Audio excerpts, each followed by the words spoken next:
Hey, I know I told some of you guys I was going to do these retouching videos, and I decided to start with a newborn photo. I don't do newborns anymore, but my son and his girlfriend just brought home their daughter, um, and I took some photos of her. So I thought I would start with these, um, and I guess I'll just get started. So with newborns, you have things like, their skin gets kind of splotchy. And I know with my granddaughter Natalie, she had some like pinprick marks on her hands because they had her hooked up to some monitors for a while.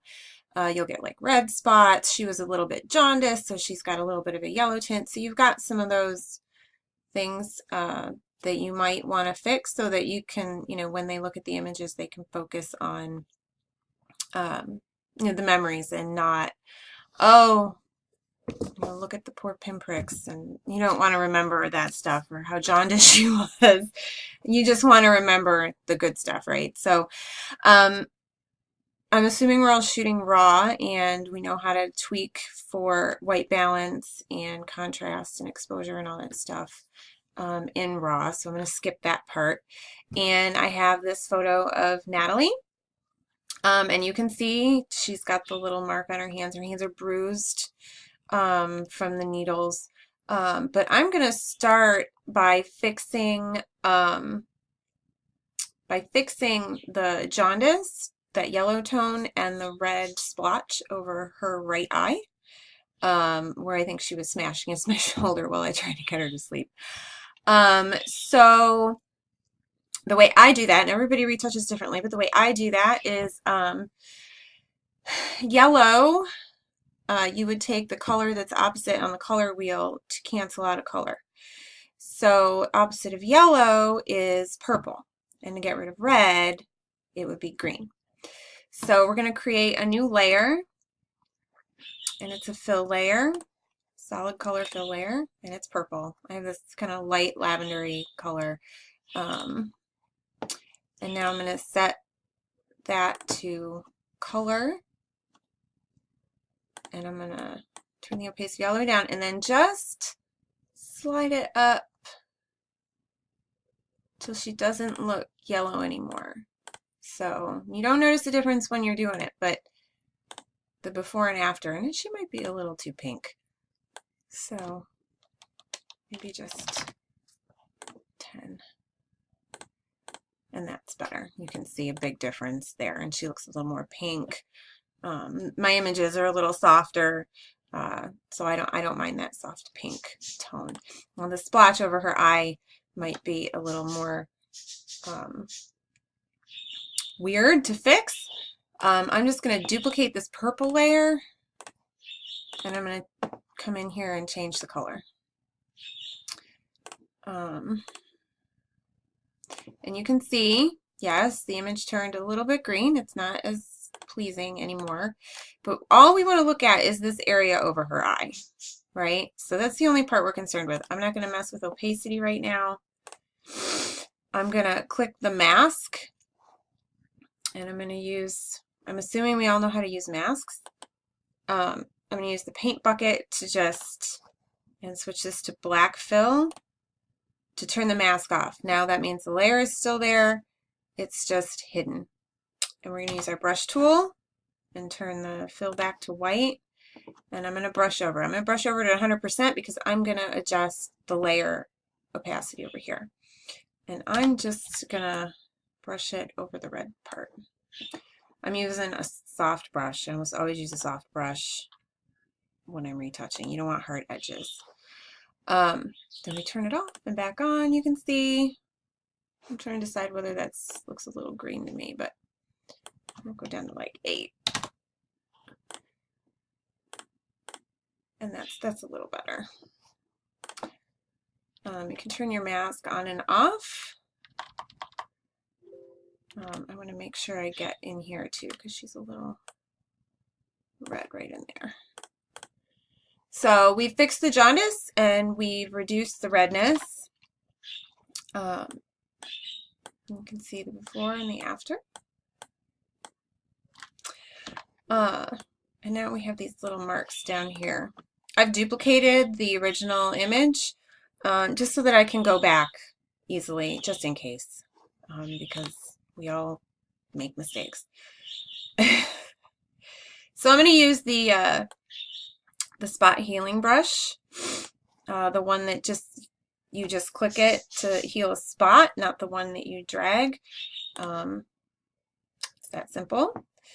And then I'm going to use, now I used to go to a lot of trouble to fix discoloration and stuff. My process was not perfect, obviously. But I recently learned this new, I use it to soften wrinkles and dark spots, like the shadows that people get under their eyes right here, or really anywhere on the face, any distracting shadows.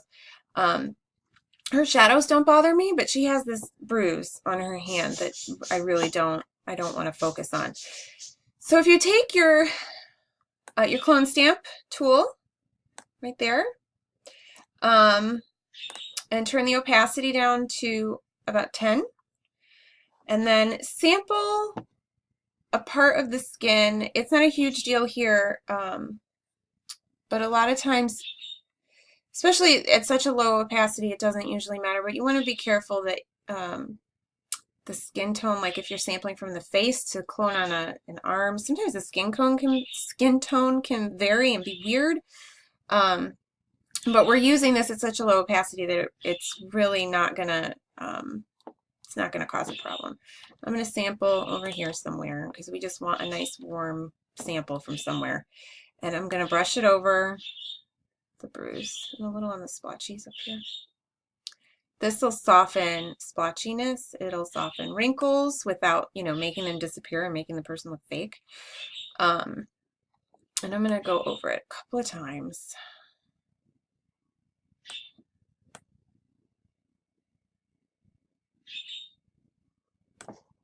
Now you can see the before and the after. I'm going to come down here a little bit with it just because I feel like that's got a weird edge. Shadow, it's a little better. I'm also going to do just a little here. She has another spot on this hand. She had monitors hooked up to all of her parts. So we're just going to get rid of that. We're going to sample a little more over here and just warm that up so it doesn't look like a bruise. And there's that. So the before, she's kind of yellow. She's got that red spot, bruises, yeesh.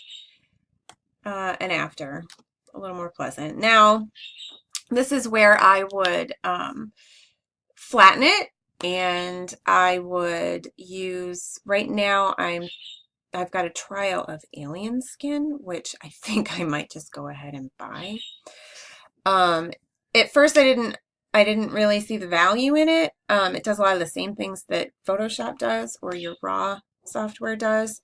And I'm going to show it to you just because I've fallen in love with it. But this is where you would use, whatever actions to finish. Now, I think this is a perfectly fine final. This doesn't bother me at all. But I want it to, be a little softer and stuff. So it's called Alien Skin Exposure X2. I'm still using the trial.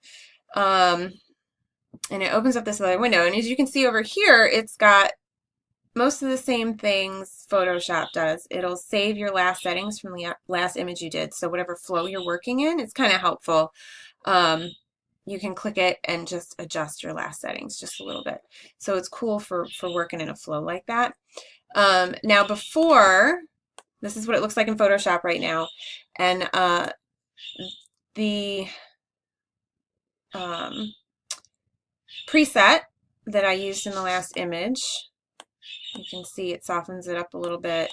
I've adjusted the highlights over here just a hair. I'm going to take them down a little bit more because she gets this weird pink color in her cheeks. I'm also using a little bit of bokeh right here. And so I'm going to scooch that over to her face.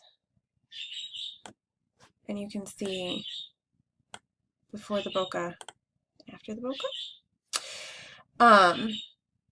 I really love this, mostly because the presets are all, uh, they have really good film presets, and I'm really digging the kind of the subtle grain in the film, and it just finishes your skin tones off so that they're really nice.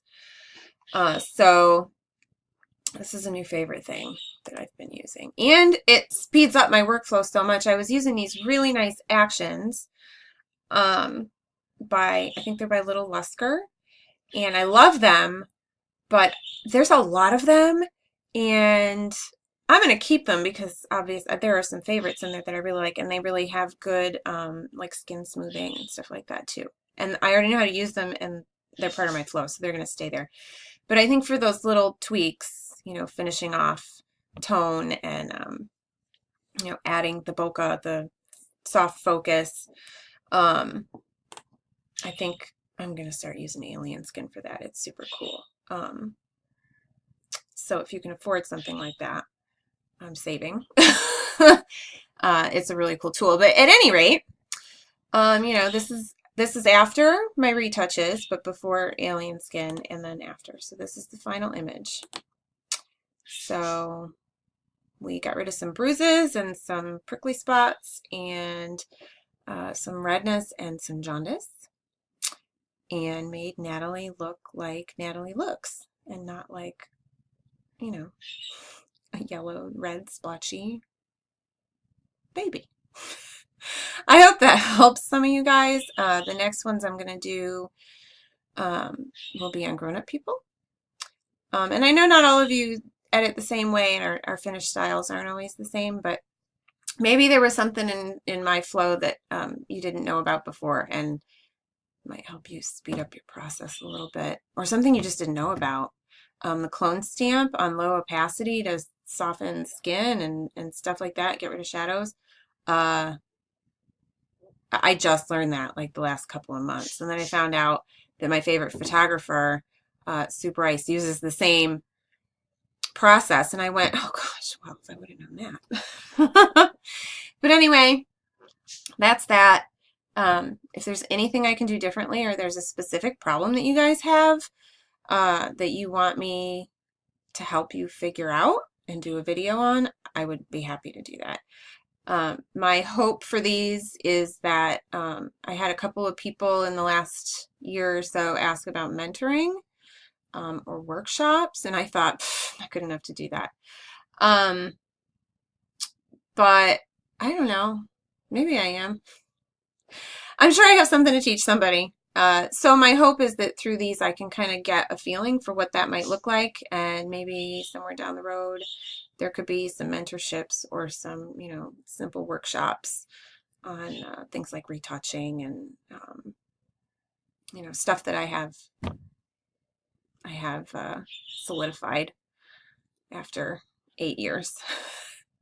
So I hope that helps and that you enjoy it, and reach out to me and let me know what else I can help you with.